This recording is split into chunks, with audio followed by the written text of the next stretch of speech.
My homily for the sixth Sunday in Ordinary Time, the 11th of February 2024. If you want to, you can cure me, said the leper. Of course I want to. Be cured, said Jesus. I find Jesus' response very uplifting and encouraging. A leper approached Jesus. He was not just suffering physically from a horrible disease. He was also an outcast from society, unable to experience the love and support of his family and community. He was in a desperate situation, but he had heard of Jesus. He dared to hope. He dared to approach. And Jesus was moved with compassion when he saw him.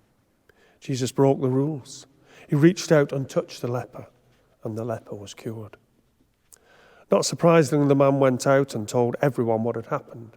His joy was unbounded, for he'd been released from hell on earth.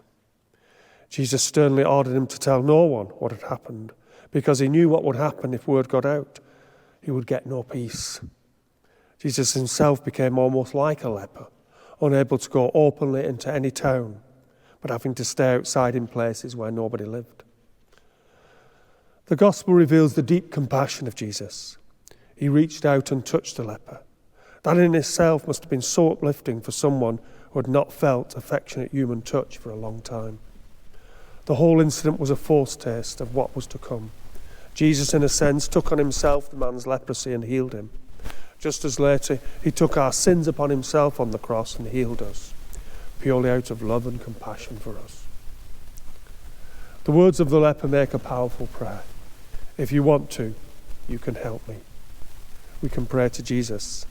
And what can he answer except, of course I want to. In prayer, we don't necessarily get what we want. We get what we need, and only God can see clearly what that is. We have to trust him. He cannot be a God who simply grants all our wishes, for then we would be God, and he would be our servant.